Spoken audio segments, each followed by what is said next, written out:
if you were to read through a whole bunch of SCPs, more often than not, you'd find out that they often begin as something that is seemingly quite innocent. Maybe something you would find in your local school or your local library. Maybe something that you may have had in your pocket all along. But well, today, what we're going to be talking about in this video definitely does not look innocent, not even on the first glance. Today we will be talking about a Euclid SCP, one that isn't very well understood and is most definitely horrifying. So with that, get some hot cocoa, and if you're watching this before going to bed, well, you might want to rethink that choice, and let's hop right in.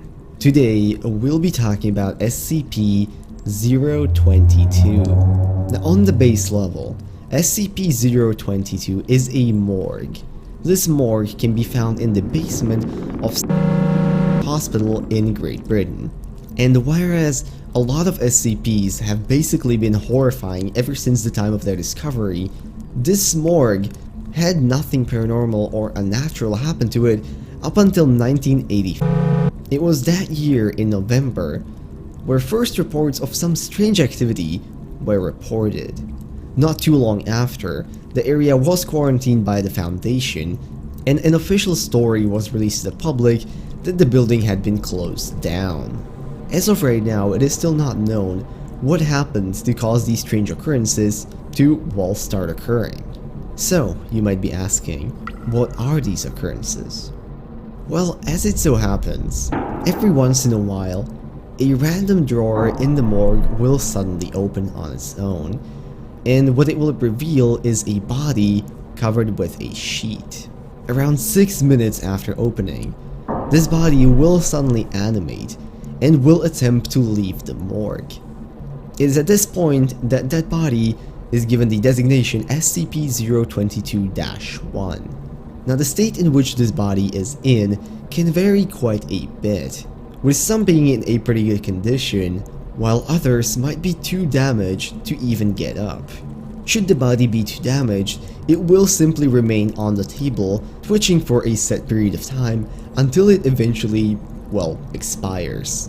This can happen as all the bodies that are reanimated still decompose under the normal rate. So even with a body that is in relatively okay condition, it's not going to be walking around for much more than a couple of days. Should the body die while lying on the table, it will simply retract back, right after which people often report the scent of burning flesh around the area.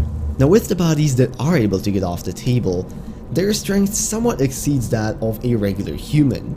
While this increase does not exactly make them impossible to handle, it definitely gives them abilities greater than would be expected of a human body in the same condition. This doesn't just translate into strength, it also translates into resistance. If SCP-022-1 is damaged, or a portion of its body is lost, the part that has the greatest mass will retain all of the effects, with all the other ones rapidly disintegrating. Up till this point, only complete tissue destruction has been proven as an effective means of getting rid of SCP-022-1 before the natural expiration date. Now what's fascinating is, the investigation revealed that all bodies found within SCP-022 match the description of other bodies stolen from morgues around the country.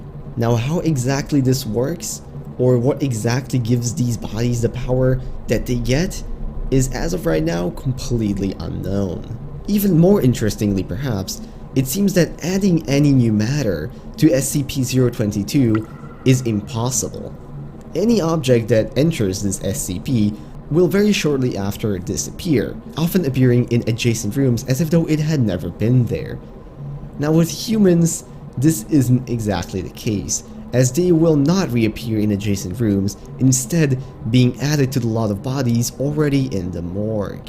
Now currently, SCP-022 is sealed via a vault door, and strict procedures are taken whenever a new instance of SCP-022-1 appears, often either incinerating it immediately, or, and this can only be ordered by Class 4 or higher personnel, these instances can be captured and held for interrogation.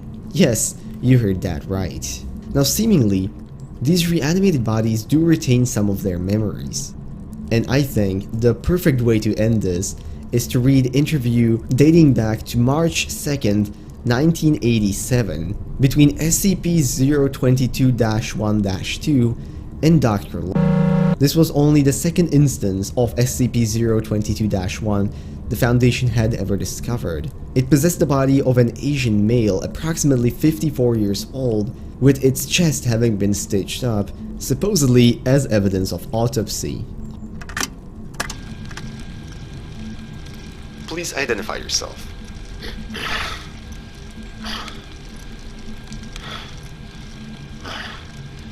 My name is John. What the hell is going on? That's what we're trying to figure out, John.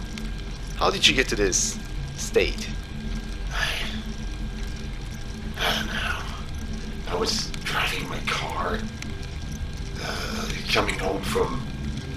never mind. I was driving and I crashed. Then what happened? Nothing. I woke up here. Please, this has to be... So you remember being in a car accident, then woke up here in the morgue? Do you have any idea how you got here? I didn't get here. Don't you get it? This isn't me. I'm not me. What do you mean, you aren't you?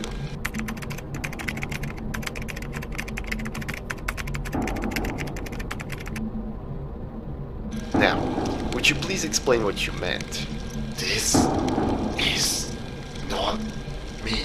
I saw my reflection in the steel. Not some old Asian fuck. This isn't me.